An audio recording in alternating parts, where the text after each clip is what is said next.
on CTV News at 5. We serve basically 300 to 400 clients a week. Hungry for change, Canada gets a failing grade in food insecurity. They're here, they're spending their money, they're popping into the shops, they're having conversations. It's really fantastic. All aboard, the fall cruise ship season reels in the crowds. I was very overwhelmed. I'm still overwhelmed. I felt like I had 50 cups of coffee. Hold your seahorses. A Nova Scotia snorkeler spots some unlikely underwater dwellers. It got really bumpy with the waves coming through, and it was crazy, but it was really fun. And Harbor Hopper, a Maritime girl, swims from Dartmouth to Halifax for a good cause. Clear, cool, and with some patchy fog tonight. Expect some high clouds to move in through the day tomorrow. Live from the Maritime's News Center, this is CTV News at 5. Good evening and welcome to CTV News at 5. I'm Maria Penopalis. Thanks for joining us. First at 5 tonight, needs improvement. Whether they're worried about running out of food or going without a meal for days, food insecurity is a growing concern for many Canadians. But a new report suggests there may be a light at the end of that tunnel. CTV's Jesse Thomas looked at Canada's 2025 poverty report card, and he joins us now. Hi, Jesse.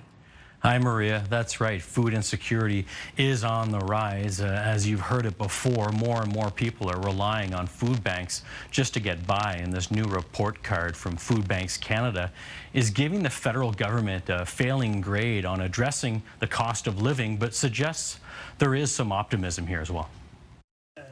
Volunteers and staff are busy packing food boxes at the Parker Street Food Bank in Halifax. The high cost of living is pushing more people through their doors, seeking help and nourishment. We serve basically 300 to 400 clients a week, and we do about anywhere between 12 and 15 new registrations a week. So the demand is just increasing every day. Nationally, Food Banks Canada dropped their 2025 poverty report card. The results on paper, not good, giving Ottawa an overall failing grade.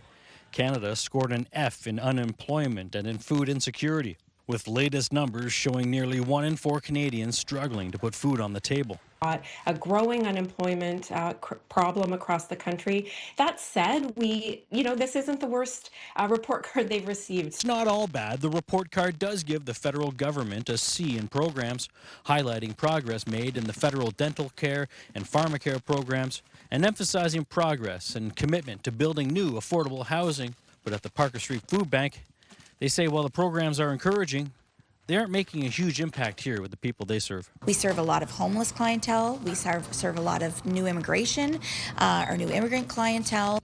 And here in Halifax, the Parker Street Food Bank operates fully on donations from the community. They encourage more government programs targeted to meeting people's real needs, like the high cost of living and food. So providing programs for each of those groups of individuals with their individual needs is so important. Food Banks Canada is calling on Ottawa to commit to cutting food insecurity in half by 2030 and to pass a law for automatic tax filing to unlock billions in unclaimed benefits for low-income earners and to improve employment insurance so it works better for low-income workers. And Maria, as you can imagine, it's not just here in Halifax. In St. Stephen, New Brunswick, the food bank there says the community donations aren't keeping pace with the surge in demand, and even the charity themselves are feeling the pinch from the rising cost to operate that food bank there, and they worry without more funding they may have to close. And as food insecurity continues to climb, it's clear there's no real easy solutions here, Maria. Oh, it's so true. Well, we would have had it by now if there was an easy one. Thank you so much, Jesse. CTV's Jesse Thomas for us in the news center this evening. All right, let's turn our attention to the anchor desk now, where Todd Battis is standing by with a look at the day's headlines. Hi there, Todd. Hi there, Maria. Dalhousie University has reached a tentative agreement with locked-out professors, librarians, and other faculty members. If the contract is signed, students will be back in class sometime next week. Coming up at 6, we'll have reaction, including how students feel about the potential of getting back to the books. Some of the hundreds of people impacted by an early morning fire that heavily damaged an apartment complex near Halifax were allowed back inside to pick up some personal items today. This as they come to terms with looking for a new place to live after their old place burned out. We will hear from one family who lost pretty much everything at 6.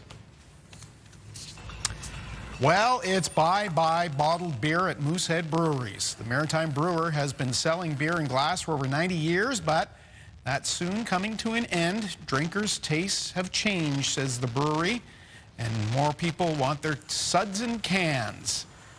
We will go to the brewery tonight and get the details for you.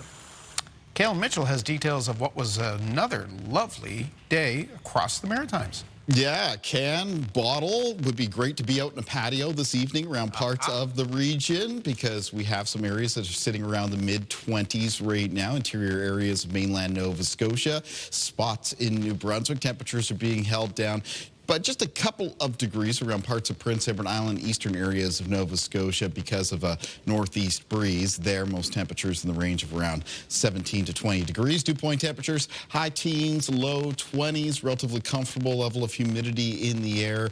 Relative humidity values are mostly running up between 40 and 60% at this hour. Let's check in on those winds. So they're variable in direction around the Maritimes, but mostly on the light side in a lot of cases, being sustained between around 5 and 15 kilometers per hour. There's a few areas where winds are closer to 20, including around the southwest of Nova Scotia and a few locations in Cape Breton. No strong wind gusts to show you at this hour. Over on radar and satellite, with high pressure in place over the region, the sky conditions are very clear, and that is expected to continue on as we make our way through tonight into the start of the day for tomorrow. Maybe a little bit of patchy fog developing in the overnight hours. More on the forecast when I'm back just a little bit later on, Maria. Thank you very much, Caitlin. We'll check in with you a little later on. As you said, right now, though, the heart of the fall cruise ship season is just getting underway in Cape Breton. As CTV's Ryan McDonald shows us in Sydney, the newly renovated streets were jam-packed with visitors. 2 cruise ships brought nearly 4,500 passengers and about 1,500 more crew into Sydney today, and the busiest part of the fall season is only beginning. They're here, they're spending their money, they're popping into the shops, they're having conversations. It's really fantastic. It's surprising. It's very quaint. I like it. Relatively new for all these visitors are renovations to Charlotte Street, which were completed just over a year ago after a few painstaking years of construction. This downtown business owner says more improvements are coming too. One of the things you're going to see over the next short number of months is you're going to see 3, 4, 5 buildings on the street. 5 more buildings will be completely completed on the outside, and our street will look great. We have 2 4-ship days. The manager of cruise for the Port of Sydney says this week there is at least 1 ship in every day but Saturday. The weather has cooperated too. So far this year they have had just 2 cancellations. She says it's all resulted in better visitor feedback. We pay attention to whether it is, a rainy day, a sunny day, whether we have musicians, how many buses have gone out on those days, and then once we get the numbers from the cruise lines, we look at all that feedback. While some people loaded onto buses for excursions to places like the Cabot Trail, others filled the seats at outdoor patios. They do make a significant contribution to the merchants on Charlotte Street. Meanwhile, next month, often the busiest one for cruise traffic, kicks off with the second of those 4 ship days on this year's docket on October the 1st. The final ship of the 2025 season is set to sail into port November 3rd. Ryan McDonald, CTV News, Sydney. Thank you, Ryan. Nice to see all those visitors. All right, going to take a break here on CTV News at 5, but here's a preview of a couple of the stories still to come on tonight's show. I'm Hafsa Arif in Dartmouth, and just beyond these doors is an exhibit that will take you everywhere from a cozy cafe to a campfire to even a place beyond your imagination. And it's all in miniatures and photographs. That's coming up later on at 5. I'm Jonathan McInnes. Coming up later on CTV News at 5, we'll be talking with a diver who's been encountering some creatures more commonly associated with waters much farther south. Stay tuned for some horsing around. Cheer on the Fleet Force Special Olympics as 200 trucks roll through Dartmouth October 4th. See firsthand what happens when big rigs come together with big hearts for a great cause. For more information, go to truckconvoyns.ca. Welcome back. A Nova Scotia snorkeler had a rare encounter over the weekend. As CTV's Jonathan McGinnis shows us, there's been a fair bit of horsing around in our waters lately. The look on her face says it all. I'm still high on life after that trip on Sunday. After 20 years of snorkeling, Ellie, who goes by Ellie of the North, encountered a first while in the water at Paddy's Head in St. Margaret's Bay. It was a good couple of hours in the water, and I really still can't believe that we even saw one seahorse, let alone almost a dozen. I couldn't believe it that I kept swimming and there was just another one, and then there's like two on one little piece of seagrass, two just hanging on it, just floating like a foot below the surface, just right up by my face. The seahorse's range does include Nova Scotia, but they're more commonly found in shallow tropical water. But with oceans warming and hurricanes stirring up the Atlantic, more and more uncommon creatures are being spotted around here. It's becoming less rare, I think, with global warming or whatever's going on. They're getting washed up. There's tons of triggerfish this year. I've never seen so many. Usually you see one or two and you feel lucky, but I've seen over a dozen on several swims. Lots and lots of butterfly fish. That's why she grabbed her mask and went back out today. I was very overwhelmed. I'm still overwhelmed. I felt like I had 50 cups of coffee. My heart was pounding, and today I still feel like I've had about 20 cups of coffee. It was hard to sleep. I was so excited, so much adrenaline. With water temperatures peaking off Nova Scotia in August and September, Ellie plans on exploring what lies beneath as much as possible. Jonathan McGinnis, CTV News, Halifax. Beautiful, rare sightings. Thank you, Jonathan, and thank you, Ellie, for sharing. They're such a unique looking creature, Yes. right? I could see why she'd be really excited to see a couple of them around. Yeah, very cool indeed. All right, Kaylin, I mean, we had such a beautiful day, but a little bit of guilt feeling so excited about such a nice day because there are so many parts of our region that still need rain desperately. Oh, certainly. And so far, and we're past the halfway point now for the month of September. That dry spell has just continued on. And today it was high pressure in place. We've got a beautiful scene here. We're looking out at Miller Lake. This is in the Fall River area of Nova Scotia. I'm going to have more on the weather forecast next. Start your morning with us for what you need to start your day. News, weather, and even a little fun. Your Morning Atlantic with Amanda Debison, Crystal Garrett, and Latavia Beezer. Weekdays from 6 to 9 on CTV2 and ctvatlantic.ca. Welcome back. Kaylin Mitchell joins us once again. Before the break, Kaylin, we touched on how this weather is just absolutely lovely if you'd like to spend time outdoors. And some businesses are thriving. On the other hand, we are desperate for rain for some other industries and, you know, where forest fires are still burning in our region. Yeah, fire danger, water reserves in and around the Maritimes as well, agriculture. Certainly all of those things need rain, and we need a lot more of it. So, well, it is very nice out there this evening. I think we traded in for a rainy one if we could here in the Maritimes right now. Taking a look out at Wentworth Park in the Sydney area for today, they did have a very nice day in Sydney and many areas of Cape Breton. Held just a little bit cooler than other parts of the Maritimes, though, in a northeast breeze.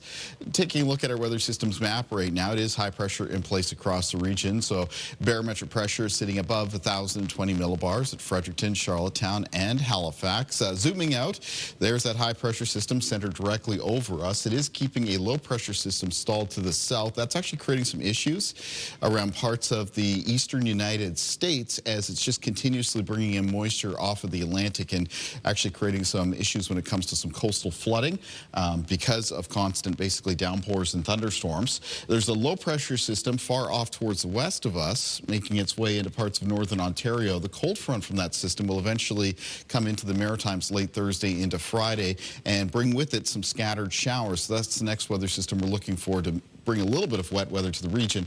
Taking a look at things on radar right now, though, nothing really to show you. That high pressure system is going to be in place for the rest of tonight. We can expect a mainly clear night sky, a little bit of patchy fog developing during the overnight hours, and a little bit cool. So expect things to be just a little bit in the cool side to start the day for tomorrow. Now, Wednesday morning into Wednesday afternoon, fog patches will be dissipating. Throughout the day, we are going to see some cloud cover increase for the Maritimes. It's mostly going to be high cloud cover. We're not expecting any precipitation from it. It'll be increasing from the south for the region, and a few more clouds increase as we move through Wednesday evening, night, and into Thursday. Winds in the forecast for tomorrow around the Maritime region change direction a little bit. It's expected to be mainly a southwest wind and sustained in a lot of cases between 10 and 20 kilometers per hour, with a few gusts getting up between 20 and 40.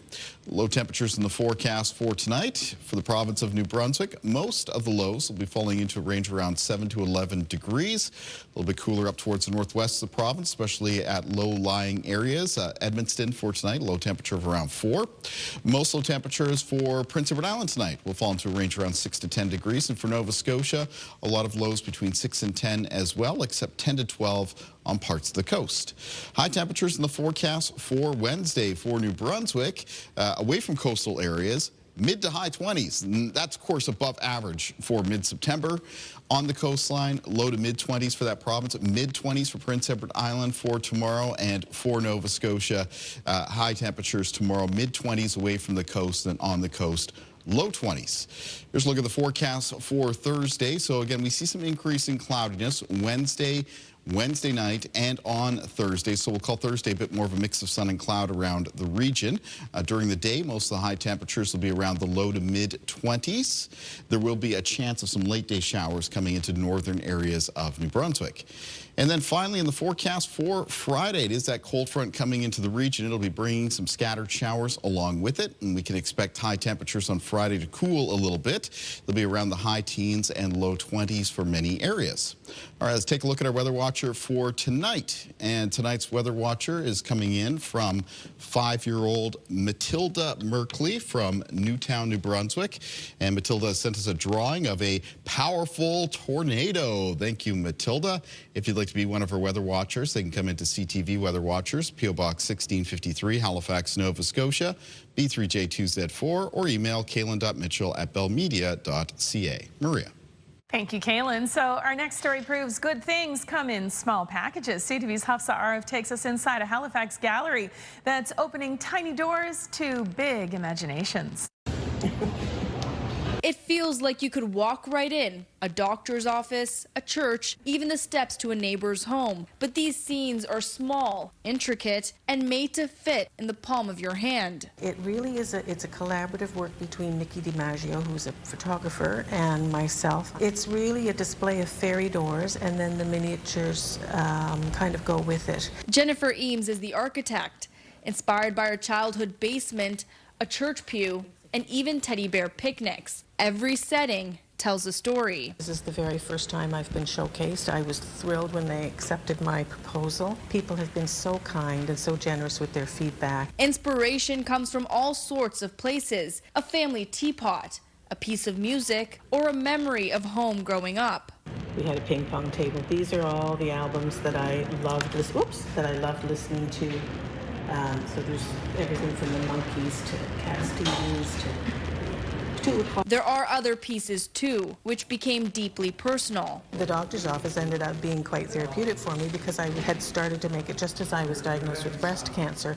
So sitting in rooms waiting for doctors and specialists to come in, I had something to do. I looked around the room and go, oh, there's a glove dispenser on the wall. How am I going to make that in miniature? Each display can take days or weeks to complete. Eames says it all comes down to details. To me, I want them to be as realistic as possible. Even though some of them are whimsical, like the teddy bear's picnic, I still want the sandwich to look like a sandwich or the bag of chips to look like a bag of chips. She hopes her exhibit serves as a reminder that magic can be found in the smallest of places.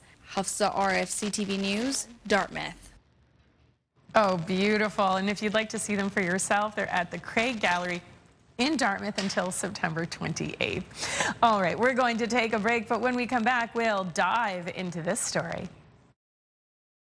Hi, my name's Ava, and coming up, I'm going to tell you about how I swam across the Halifax Harbor from there to here.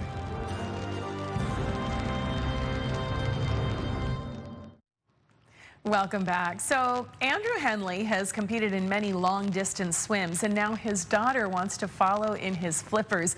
As CTV's Mike Lamb shows us, earlier this month, the United Way held its annual harbor swim, and 8-year-old Ava took the plunge for her first ever distance crossing. What do you think? Are you ready to do it again? Sure. My name is Ava, and I'm 8 years old. I swam across the Halifax Harbor a couple weeks ago, and it was really fun.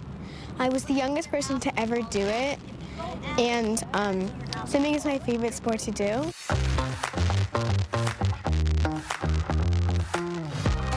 It wasn't that wavy, but whenever the boats went by, like the safety boats, it got really like bumpy with the waves, and near the end there was like big movie waves like this coming through, and it was crazy, but it was really fun. Woohoo! Go Ava! I've swam from the Statue of Liberty to Manhattan last year. That one was more for fun.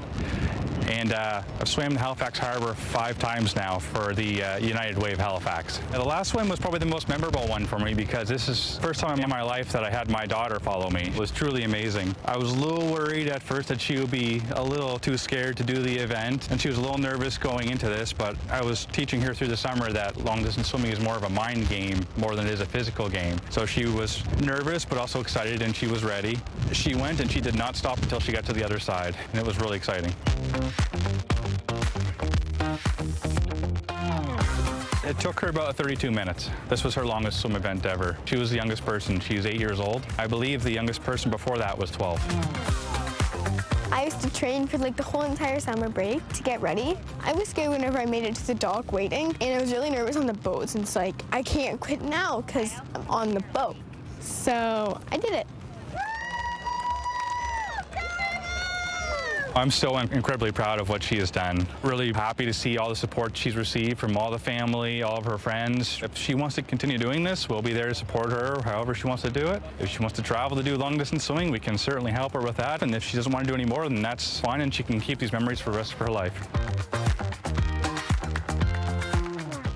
And we can too. Amazing Ava. Way to go, Ava. Way to go, and way to go, Dad. Outstanding, and everybody that participated. Just awesome for the United Way.